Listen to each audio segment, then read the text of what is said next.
Ya, kita mulai dari formasi masing-masing tim, di mana Barcelona kukuh menggunakan 3-4-3 atau 3-4-2-1 dengan Dembele sebagai penyerang tengah, didukung oleh Messi dan Pedri. Sementara Real Madrid menggunakan formasi 4-3-3, di mana di sayap kanan ada Valverde dan di sayap kiri ada Vinicius dan Benzema sebagai penyerang tengah, didukung oleh Casemiro sebagai gelandang bertahan dan Kroos serta Modric sebagai gelandang sayap. Sekarang kita lihat bagaimana attempt masing-masing dari kedua tim tersebut. Barcelona 18 kali dan Madrid hanya 14 kali. Sementara open play 11 kali bagi Barcelona dan 5 untuk Madrid. Set piece-nya 7 untuk Barcelona dan 6 untuk Madrid. Nah, sementara counter attack Real Madrid 3 dan Barcelona 0. Dan inilah yang membunuh Barcelona dari sisi counter attack.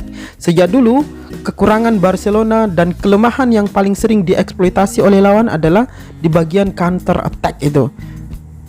Sebentar kita akan lihat bagaimana Real Madrid mengeksploitasi habis-habisan untuk melakukan counter attack di sisi kiri daripada pertahanan Barcelona. Lalu kita lihat lagi bagaimana passing dari kedua tim, 733 untuk Barcelona dan 332 untuk Madrid.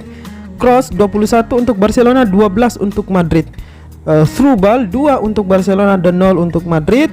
Dan long ball 31 Barcelona dan 43 Madrid. Nah, ini menunjukkan bahwa secara umum dominasi permainan ada di tangan Barcelona.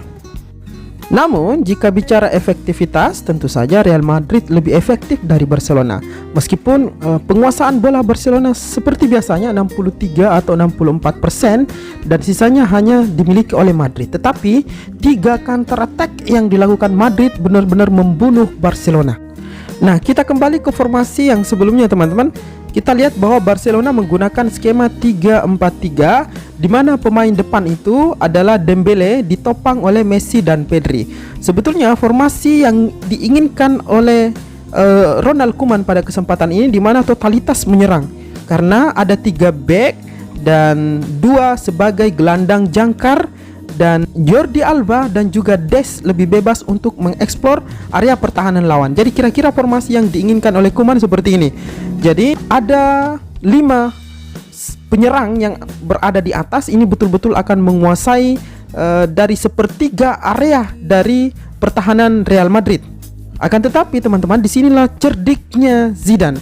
Zidane tahu bahwa pola yang akan digunakan oleh Koeman adalah seperti ini. Oleh karena itu dia menarik satu pemainnya untuk ke belakang, Valverde, pemain nomor punggung 15.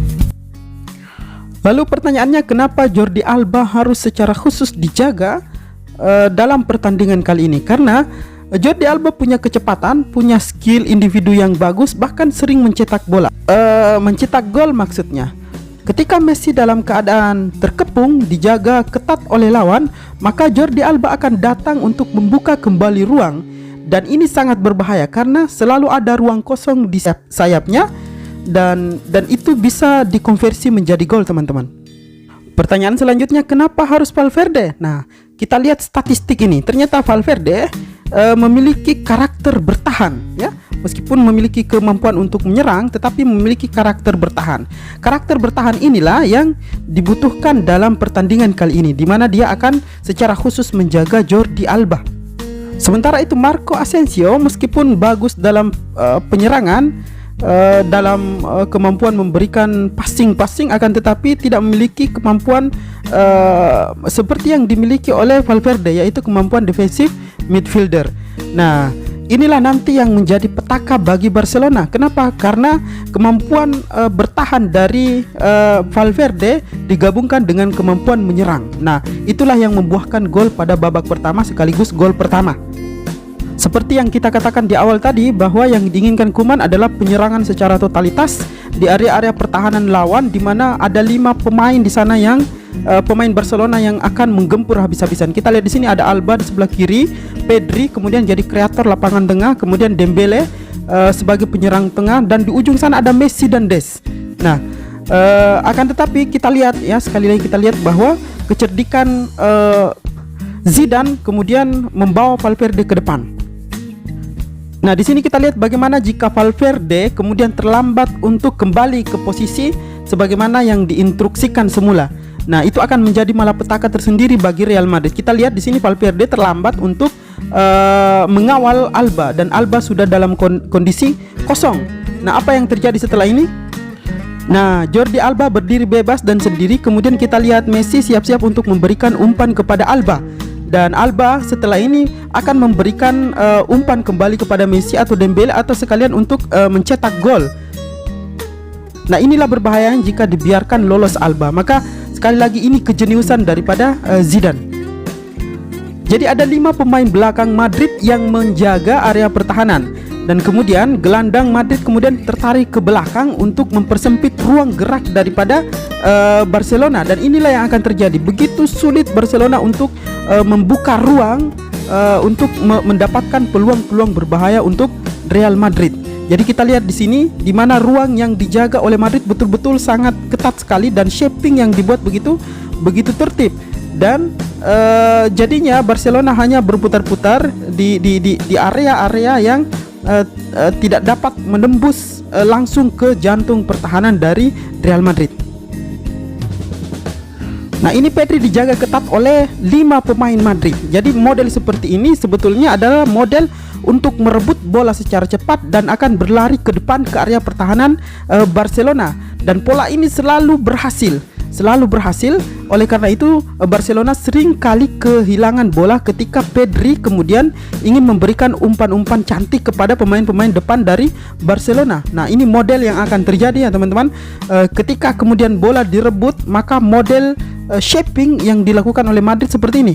Jadi dia akan melakukan counter attack secara cepat, di mana Pedri kemudian tidak mampu melakukan apa-apa karena dia dijaga ketat. Jadi jawaban mengapa harus Valverde yang harus dipasang tertera jelas dalam gambar ini, karena Valverde memiliki kemampuan untuk menyerang, kemampuan dribbling, kemampuan passing, kemampuan menciptakan peluang-peluang kunci. Itu dimiliki oleh Valverde, sekaligus memiliki kemampuan untuk bertahan yang tidak dimiliki oleh Marco Asensio. Dan kita lihat Valverde di sini dapat melewati beberapa pemain dari Barcelona, dan kita lihat Alba dalam kondisi kebingungan apakah harus menghadang Valverde atau harus menghentikan gerak dari Vázquez. Dan akhirnya Valverde berhasil melewati Jordi Alba, dan kita lihat Vázquez lari kemudian dalam keadaan kosong. Di sana ada Benzema juga siap untuk berlari, dan Vázquez memberikan umpan yang sangat baik kepada Benzema yang dikonversi menjadi gol.